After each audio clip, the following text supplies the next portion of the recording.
ब्रेकनंतर आपल्या सगळ्यांचं पुन्हा एकदा स्वागत। यानंतरची आणखीन एक महत्त्वाची बातमी आपण बघणार आहोत ती म्हणजे भाजपचे प्रदेशाध्यक्ष चंद्रशेखर बावनकुळे यांना परभणीमध्ये दलित संघटनांकडून काळे झेंडे दाखवण्यात आले। इतकंच नाही तर बावनकुळे यांचा ताफा देखील अडवण्याचा प्रयत्न करण्यात आल्याचं समजतंय। चंद्रशेखर बावनकुळे हे परभणी दौऱ्यावर आहेत। परभणीमध्ये भाजपच्या कार्यकर्त्यांच्या आणि पदाधिकाऱ्यांच्या ते भेटीगाठी घेत आहेत। संघटनात्मक बांधणीच्या दृष्टीने त्यांचा हा दौरा महत्त्वाचा मानला जातोय। मात्र बावनकुळे परभणीमध्ये दाखल झाले असता त्यांचा ताफा अडवण्याचा प्रयत्न करण्यात आलेला होता। याशिवाय त्यांना दलित संघटनांकडून काळे झेंडे देखील दाखवण्यात आलेले आहेत। अधिक माहिती या संदर्भातली आपण जाणून घेणार आहोत। विशाल माने आपले प्रतिनिधी आपल्या सोबत आहेत सध्या। विशाल, काय नेमकी माहिती? भाजप प्रदेशाध्यक्ष चंद्रशेखर बावनकुळे हे आज एक दिवसाच्या परभणी जिल्ह्याच्या दौऱ्यावर आहेत।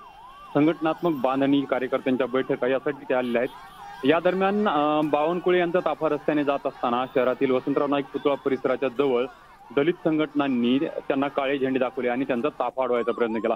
मागील काही दिवसांमध्ये राज्यातील महापुरुषांच्या विषयी जे काही वक्तव्य येत आहेत त्याचा निषेध करण्यासाठी दलित संघटना आक्रमक झालेल्या आहेत आणि त्यामुळे हा प्रकार घडलेला आहे। एकूणच हा प्रकार ज्यावेळी घडला त्यावेळी मोठ्या प्रमाणात पोलीस बंदोबस्त ठेवण्यात आला होता। चंद्रकांत पाटील यांच्यावर जे शाईफिकेचं प्रकरण झालं त्यामुळे परभणीमध्ये अगोदरच पोलीस ऑलरेडी हाय अलर्ट होती आणि त्यामुळे पुढील कोणतीही अप्रिय घटना झाली नाही आणि पोलिसांनी बावनकुळे यांचा ताफा त्या ठिकाणाहून काढून दिला आहे। बरं विशाल, धन्यवाद। सविस्तर माहिती आपण दिलीत त्याबद्दल।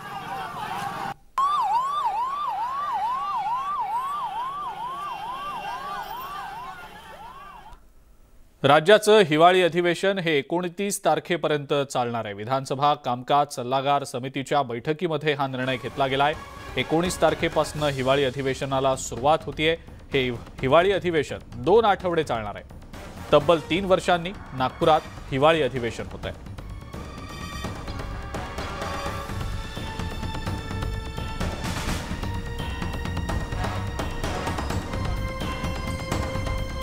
म्हणून नागपूरला अधिवेशन व्हावं, परंतु ते मान्य झालं नाही आणि 30 तारखेपर्यंत 30 डिसेंबरपर्यंत हे अधिवेशन होणार आहे। एक तर मागच्या 2 वर्षामध्ये नागपूर अधिवेशन कोरोनाचं कारण सांगून घेतल्याच गेलं नव्हतं आणि 2019 मध्ये जेव्हा अधिवेशन झालं तेव्हा त्याचा कालावधी सुद्धा हा विदर्भ मराठवाड्याला न्याय देणारा नव्हता। माननीय मुख्यमंत्री, माननीय उपमुख्यमंत्री यांचं मी अभिनंदन करेन की विदर्भाच्या या अधिवेशनाच्या संदर्भात गंभीरतेने हे अधिवेशन व्हावं। या अधिवेशनामध्ये या सर्व क्षेत्राच्या विकासावर संवाद आणि चर्चा व्हावी या दृष्टीने या अधिवेशनाचा कालावधी हा 30 तारखेपर्यंत आजच्या बीएससी मध्ये निश्चित करण्यात आला आहे।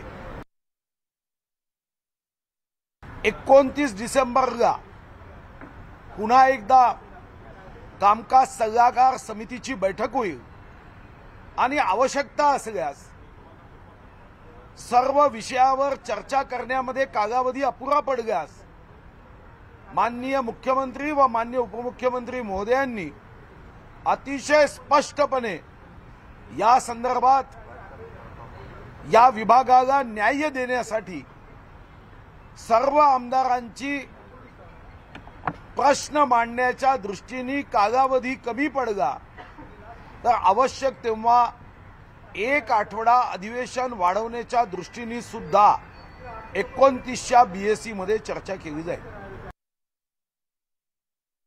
आदित्य ठाकरे सध्या बोलतायत, आपण थेट जाऊया तिकडे।